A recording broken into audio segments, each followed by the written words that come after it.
Hello అందరికీ నమస్కారం. నేను మీ డాక్టర్ పూర్ణిమ. చాలా మందికి వచ్చే సందేహం, షుగర్ పేషెంట్లకి కాళ్ళు చేతులు తీయాల్సినంత పరిస్థితి ఎందుకు వస్తుంది? దానికి ఉండే మెయిన్ కారణం న్యూరోపతి, అంటే కాళ్ళు చేతులు తిమ్మిర్లు మొద్దుబారిపోవడం. అది జనరల్ గా చాలా ఎక్స్ట్రీమ్ కేసెస్ ఆఫ్ డయాబెటీస్ లో ఉంటుంది. చాలా మందికి తిమ్మిరి మొద్దుబారిపోవడం అనేది మైల్డ్ గానే ఉంటుంది. ఫర్ ఎగ్జాంపుల్, రీసెంట్ గా ఒక పేషెంట్ ప్రెజెంట్ అయ్యారు మాకు.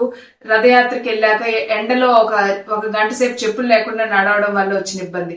సో సిమిలర్ గా అటువంటి తప్పులు పొరపాట్లు చేయకుండా, సిమిలర్ గా ఈ గోర్లు కట్ చేసుకుంటున్నప్పుడు, కాలు గోర్లు కట్ చేసుకుంటున్నప్పుడు డీప్ గా కాకుండా చాలా పైనే కట్ చేసుకోవాల్సి ఉంటుంది. గోర్లు బాగా హార్డ్ గా ఉంటే కొంతసేపు నీటిలో నానబెట్టి లేదా మీ ఫ్యామిలీ మెంబర్ సపోర్ట్ తీసుకొని చేసుకోవాల్సి ఉంటుంది. స్కిన్ పొడిబారిపోతుంది జనరల్ గానే షుగర్ పేషెంట్లకి. సో అటువంటిప్పుడు మాయిశ్చరైజర్ ఖచ్చితంగా వాడాలి.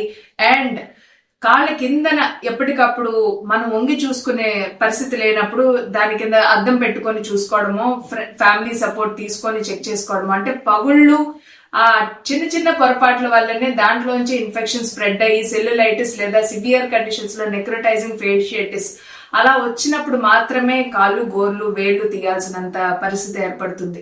సో దానికి రెమెడీస్ సిమిలర్ గా మాయిశ్చరైజర్ అప్లై చేసుకోవడం, ఎప్పటికప్పుడు మీ డాక్టర్ గారికి చూపించుకోవడం, కాళ్ళ కింద చెక్ చేసుకోవడం, డయాబెటీస్ కి స్పెషల్ ఫుట్వేర్ ఉంటుంది, అది యూజ్ చేయడం. Thank you.